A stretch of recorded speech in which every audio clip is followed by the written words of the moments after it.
But yeah, I mean, the documentary is great because it shows like we were saying like the loyalty. This guy had movie offers, he didn't take them. He had Yes, he did. more money offers to go to like at that time WCW. He saw that everybody else was leaving, and this guy was like the man. And not only the man in wrestling, but in terms of in that locker room, he was the man. So he was the Yeah. man. Like the everybody respected him. So he never like moved. He never budged, and that's when WWE was supposedly going down, and he still like stood loyal to Vince. And even till now, I mean, this guy's I don't know how many surgeries he went through. Like maybe like 16 surgeries that That's a he's had, lot. back, neck, and all this stuff. And they even show him on one of the episodes going through surgery, and he's Vince is like, I got something to talk about. And you see him, he's like, all right, fuck it. I'm going to figure it out. You could tell, like, he does, like, that's his father or something. Like, he does it for him Yeah. that much. So, Like I think he's gonna, because he signed a 15-year contract, so he's gonna be 70 by the time that contract's done. And me and Barron was having this conversation. We were saying that Vince just did it like that. Nobody else could sign him. You know what I'm saying? Sign for 15 years. You're gonna retire as WWE, just like Derek Jeter with the Yankees. Play 20 years.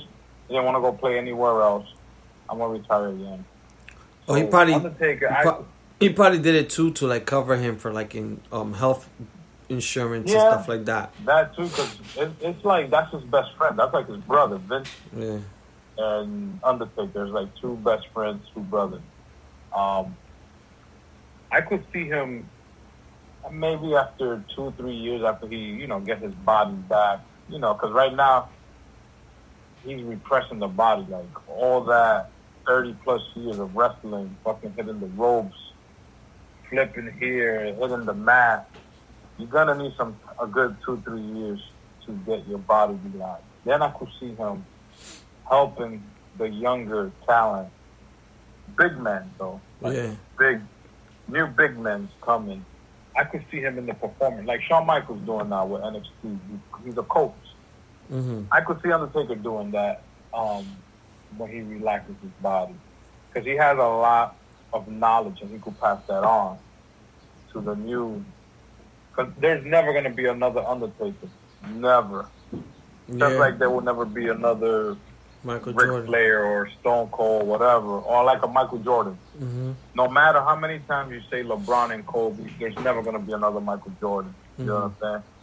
And that's the same conversation we should have for Undertaker. There will never be a big man like he is that can move and work or wrestle the way he did. I want to like since we're talking about him, he's known for WrestleMania matches, the streak, and mostly pretty much WrestleMania, because sometimes he doesn't fight pretty much the whole year, only leading up to WrestleMania. I was thinking of a few other matches that are memorable, and just ones that I thought, and then you could tell me because you probably know more than I do. I think it was Hell in the Cell with him and Mankind. Oh, Like one of the best ones. man. Back in those days, I used to have the fixed boxes. Yeah, To I watch the remember. pay-per-view. That Oh, one man. was one of the best. Either that's 90. It's between 96 and 1998. I remember how long ago it was. But that was a fucking awesome That's match. that's a WrestleMania worthy match. I remember, like, and people you Yeah, haven't but got. that wasn't even a WrestleMania match. No, I know, but that's what I'm saying. It's WrestleMania worthy. Like, if you haven't watched it, watch it. Mankind Oh, versus God. Undertaker, like one of the best matches ever.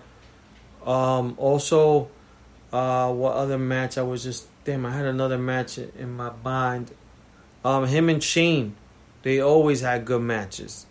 For some reason, I think he brought the best out of Shane. I think also, Mankind too, but him and Shane always had good matches, and you'll be like, what's Shane gonna do to Undertaker? But He had pretty good matches. They put on good matches. And also, to be honest, that it wasn't a bad match. The one that he lost to Brock was a good match. It wasn't that I didn't, like I said, I didn't wish he didn't lose, but the match itself wasn't like they kept going at each other. I just wish Undertaker was a little bit younger to like stay with Brock. And also the matches he used to have with Kane. He used to have a lot of good matches with Kane back in the days, from what I remember. Yeah. But definitely the most memorable one is the one you said, Mankind and Undertaker. Man, they put on a show, especially when this guy fell from the sky like into a table, man, and lost his fucking front tooth, and it ended up in his nose. They won't even allow that right now. That type of, like, if they're gonna try to do that, they will not let that happen. So you know what's crazy, that he went up to, I think he fought 30 years. His debut was in 1990. Was that a Survivor Series? Yep, Survivor Series 11/22. Basically around Thanksgiving time, he came out Survivor Series, and he did pretty much 30 years. You follow wrestling more than I do. Do you know any other wrestlers who've had that longevity that you can think of? 30 years. You got probably Ric Flair.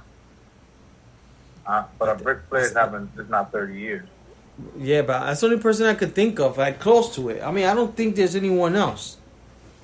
But like fighting every year, maybe Hogan, if that.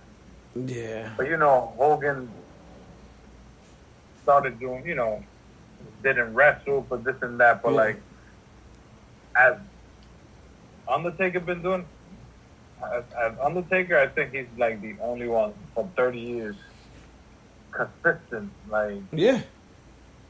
Even if he's losing a step, he's that anal that he wants to come back either in 6 months to a year to prove everybody that, I'm still the Undertaker. Yeah, he's had one of the longest runs. I'm trying to think. Ric Flair, like you said, is one that I can think of who's had a long run. Of course, Hulk Hogan. Kane had a long run. Kane definitely had a long run. Kane had a long run. Maybe Rey Mysterio. I'm just thinking out of the blue. Maybe the Chris Jerichos. None close to 30 years though. But I'm just trying to think of wrestlers who've been a while, that they're still kind of wrestling. That they've been around for a while. I could see Rey Mysterio, because Rey Mysterio, what I've read about him, he started wrestling when he was 15 in Mexico, and he's got to be in his 45. So he's put in a good 30 years also. Yeah. The thing is that he's done it. Undertaker's done it with one company. No, and he's done it at the highest level, basically. At the highest level. Yeah. But just with one company. Rey Mysterio has done, WCW, WWE, AAA, Lucha Libre, going to other organizations, but like one character staying in one company. But as long as Undertaker has done it, I don't think there's nobody else that's done that. Do you think that he should have dropped he didn't even drop a belt? You think he should have lost the streak or stopped the streak at 21? You know what? I don't know why they did it with Brock, because Brock was already over. Like, they should have never had Brock kill that streak. Because I was reading, they wanted Edge to kill that streak when they had that WrestleMania match. And I think you were talking to you said was WrestleMania. I forget what WrestleMania was. It was probably like 18, 19 or something, or 20 something. But Edge out of respect, said no, I don't want to kill the streak. Let's let's keep it going. Let him beat me. I think they should have kept that streak going and him retire as the only person to win all his WrestleMania matches.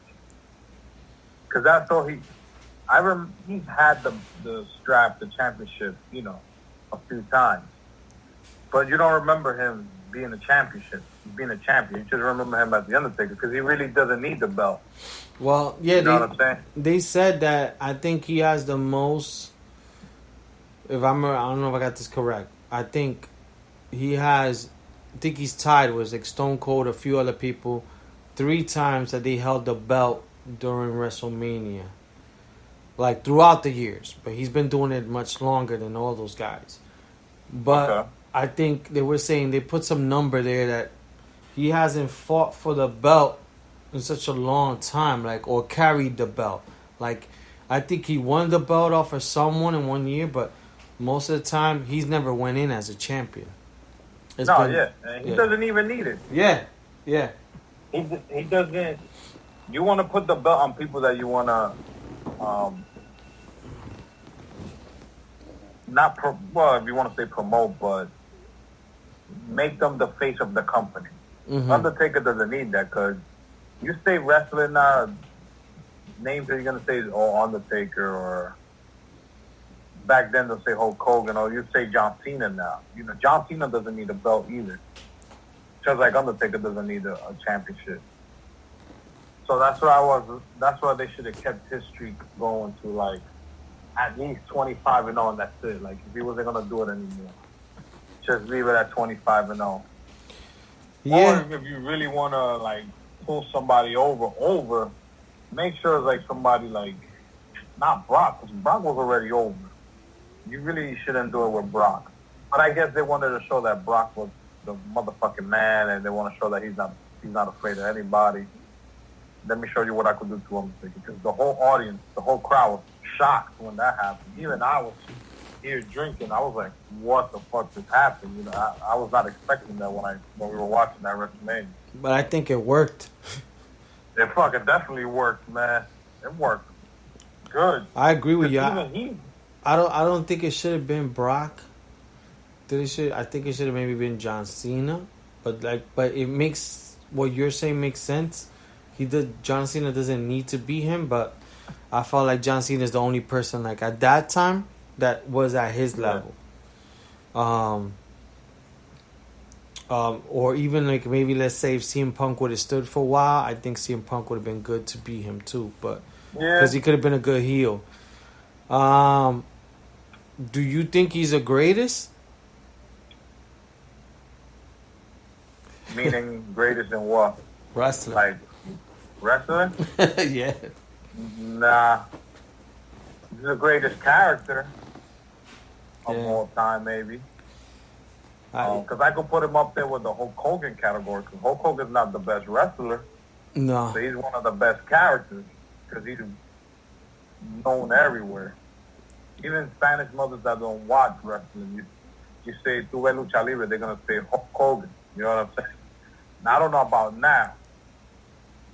But, like, if we're going into best worker, maybe as a big man, he's one of the best big man workers. Like, now, I'm making it greatest as just everything. Like, if I don't know, like I don't think he's the greatest because it's weird. His record proves he's the greatest to me. He's went undefeated. I mean, of course, it's not real, but if you look, Goldberg went undefeated in but not WrestleManias. But if you look at it if you do the math, like it's one of those like sort of things like it's like one of those baseball players that has like great numbers in the end, and maybe they didn't win that many championships, and you're like, is this the guy the greatest? He has maybe the most RBIs, most home runs, best batting average, and you're like, but it's like a weird thing. So like with him, he has probably the best WrestleMania record. The longest, like we said, there hasn't been nobody with a 30-year career like him. Best character. He's been loyal. He's done everything. He's had a lot of like great matches.